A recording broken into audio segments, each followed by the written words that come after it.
When one hears the name Mark Twain, the most immediate associations are made between the author and two of his giant works, Tom Sawyer and Huckleberry Finn.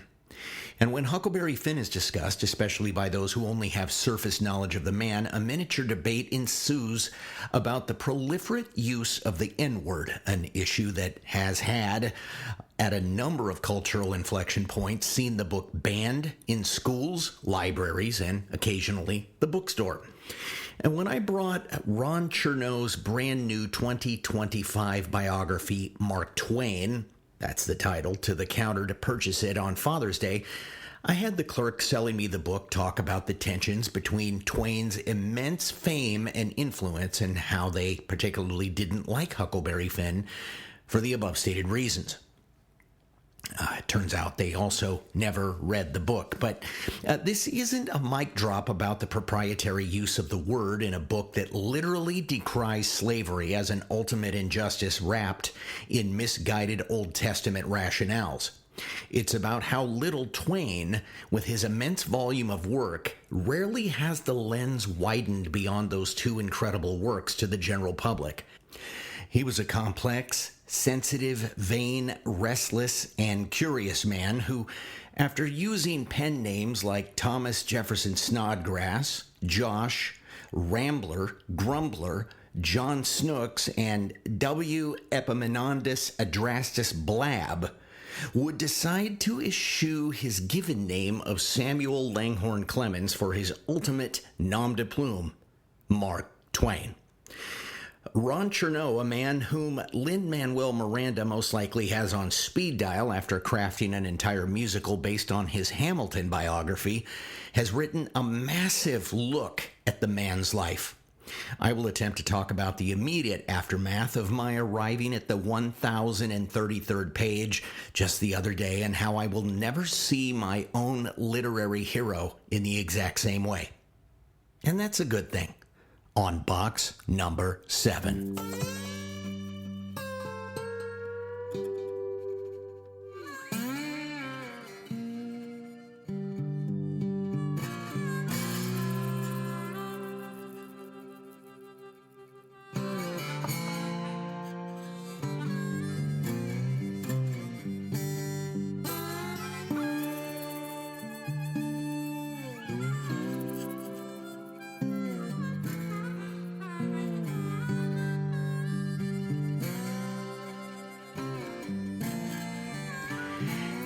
It's not entirely fair to make it sound like Mark Twain's legacy hasn't been written. I mean, in fact, I don't doubt that there's ever been more research done on a singular American figure or possibly any other literary figure in history other than Mark Twain.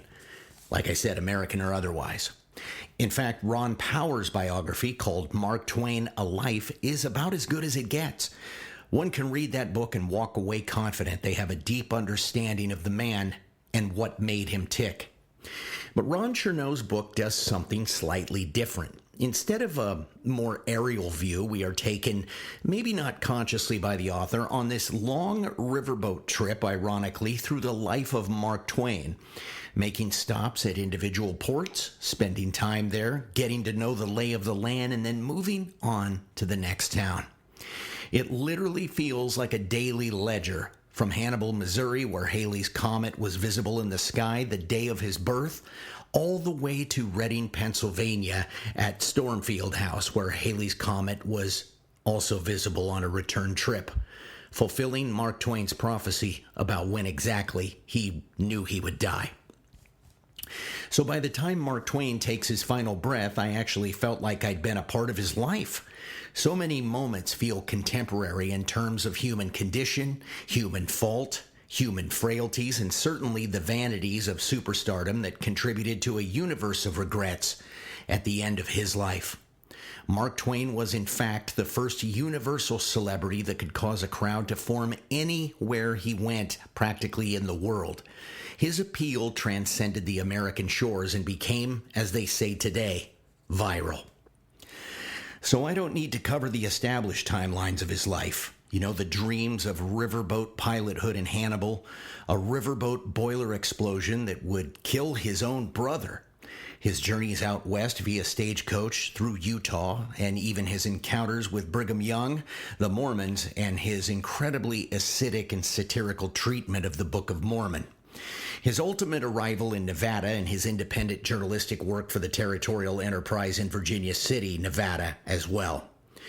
Twain was caught up in gold and silver prospecting like everyone else, and while living on top of a place called Jackass Hill in Tuolumne County, he would come across a story about a Calaveras jumping frog contest that was fixed when a guy named Jim Smiley would have his champion frog fed a load of lead shot, unbeknownst to him, to weigh his frog down and send another frog to the winner's circle. But it was Twain's understanding of human dialect, human indifference, and the ability to convey humor from characters that didn't even know they were funny that helped put Twain on the map. He would be sent to the Sandwich Islands, today known as the Hawaiian Islands, as a newspaper correspondent, and then later to Europe and the Holy Land, which would become a series of letters which would be turned into what is my favorite book of his of all time, The Innocents Abroad. This would make him a household name in a reasonably short period of time. So this very brief summation I just gave you covers basically the first half of his life. I basically knew all this, and most people with any biographical sense of Mark Twain know these larger schematic details. Now, I'll talk about what I have gleaned from Ron Chernow's exhaustive work now, at least kind of the vibe that came off of it. Some of it takes a small degree of shine off my favorite author, but I don't find this as upsetting as one might assume.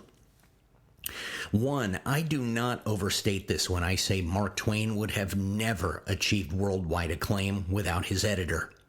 And by editor, I mean his wife, Olivia Langdon Clemens. And by the end of the book, if you are not in love with her brilliance, temperance, wit, wisdom, and profound dedication to her marriage and family, you are far more callous of a soul than I. There is a tipping point in Chernow's trek that one begins to feel a sense of physical pain for her as she sustains gale force losses, financial, physical, health in her children. Her angelic presence remains a constant even after her death in the narrative. She was, and is, the Deus Ex Machina, the ghost in the machine. Twain's spiritual cynicism was deeper and more stringent than I realized also. Twain is heralded by atheists as one of their own, and his numerous vituperative criticisms of the Christian faith are used all the time in online quotes to make a point. I will contest he's not an atheist, but he falls into what I would call a Nietzschean Calvinist. I made this up, but it fits in my own head. That mankind was damned to suffer at the hands of a God who was at best indifferent and at worst vindictively cruel. Twain suffered the loss of 3 children and a wife before dying, so this fundamental bedrock of his beliefs only metastasized as he cascaded toward his own death. The problem lies with the fact that he carried this tendency before all of his heartbreak. His wife, Olivia, was a well-to-do maiden of considerable wealth when Twain met her. She was also a devout Presbyterian who, while smitten with the ruffian Clemens from Hannibal, Missouri, also asked him not to curse and stop smoking cigars and stop drinking whiskey and go to church. Twain cleaned up his act and he got the girl, but he commenced with all of these activities shortly after matrimony, and he continued with these things through their whole marriage and ultimately wore her down to his own admission. In effect, her love for him superseded her own beliefs, but Sam Clemens was never able to occupy or fill the vacuous shape in her heart that had been caused, and it had a profoundly negative effect on her and her family when Mary Baker Eddy's Christian Science came knocking on the door with its familiar spirits in tow. Another thing I learned is that there is a latent fear in everything that Mark Twain did, and it masked itself in defiance. It's clear that only magical periods of his life were boyhood and then the childhood eras of his own daughters. There is a distinct magic implied in these years, and there is a certain infantilization inside of Twain's own maturity. It's like his spiritual fatalism was tied directly to the encroaching inevitability of time, death, and the entropic stream of sickness, degradation, and chronic illness. He shook his fist at a God that couldn't, or rather wouldn't, interfere with time and trauma. He furthermore admits his own military cowardice, and he claimed that after accepting a challenge to a duel, that he ditched town before he could meet this obligation. I believe it's a piece of work that he wrote called How I Escaped Almost Being Killed in a Duel. And perhaps this is why he tended to hurt those around him, because he recognized himself in the faces of other things that haunted him. And while he would avoid physical fights, his tendency toward litigation and lawsuits was immense, fierce, and well-funded, and was certainly his strong suit. He was a man whose fame paralyzed the functionality of his intimate relationships. You see, Mark Twain was a preternaturally gifted writer and an autodidactic wonder. His ability to absorb information and retain it turned him into a walking human almanac that could hold forth and give speeches on nearly any subject under the sun with great profundity. His travels gave him a large crossover appeal at cosmopolitan levels despite his relatively simple country southern heritage. The only talent he didn't have would be in business speculation. This involved patents, inventions, and especially an insane financial obligation to an ill-fated typesetting machine that would never, ever make it to mass production, and it would obliterate the Clemenses into bankruptcy. This would include all of Mark Twain's earned income and all of the inheritance of his lovely wife, Livy. The only way out was for Twain to start lecturing on a circuit again in Europe. Twain's daughter Susie would contract bacterial meningitis at age 24 and die at home in Hartford. Twain did not make it home in time to see her buried, and he was destroyed. Her delirious letters written in the throes of death bespeak a giant gulf of regret, and his bankruptcy is the thing that caused him to have to leave and prevent him from ultimately caring for his own daughter. So when we see that the cultural tour de force of Sam Clemens would be thrown into the hands of various handlers when Livy, his wife, died in Italy a few years later. This period of Twain's life is rather complicated, and it drove wedges between Twain and his daughter Clara, as well as daughter Jean, who also, in the endless throes of stigmatizing epilepsy, found herself at the mercy of medical advice and isolation from her father, who sought various treatments, homeopathic cures, and the like, but never brought her closer to him. And by the time he realized his own health was flagging and put his foot down and brought Jean back home, it was basically too little and too late. Jean, who had been deprived of any real relationship with her father, finally had it for a few months before suffering a fatal attack in her bathtub on Christmas Eve, 1909. So Ron Chernow's long narrative brings one to this crux, this moment, and by the time Jean's body is removed from the water, the devastation is complete. Twain is staring at the third indirect victim of his vanities. Perhaps not his fault, but his absence with Susie during her death, his spiritual acidity during his wife's, and his hands-off hiatus delegations to handlers, doctors, and experts for Jean marked a literal grand slam of regret. His greatest assets were his family, not his otherworldly ability to wield the pen.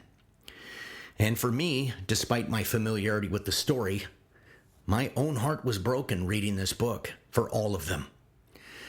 I landed at the text and her funeral with an attendant German shepherd named Fix, mourning her passing and peering over the top of a casket, and tears in my own eyes as I read this. Now, I've glossed over many things here, and I highly recommend Ron Chernow's book. Get it. It's a long read, but not fatiguing by any stretch. It feels like you're there. And that's the tough part for me because I feel like I was there for all of it. Lastly, Mark Twain would write one more book, which would not be published until long after his death and only at the hands of his extremely reluctant daughter Clara, who felt it would misrepresent who he was. But his only living offspring was the one who put it into motion. It's called Letters from Earth, an embittered indictment of the Bible, creation, Adam and Eve, purpose, and especially a malevolent creator. God is portrayed as an uninterested father who cares not for the daily struggle of his children, leaving them to languish in their torment by themselves.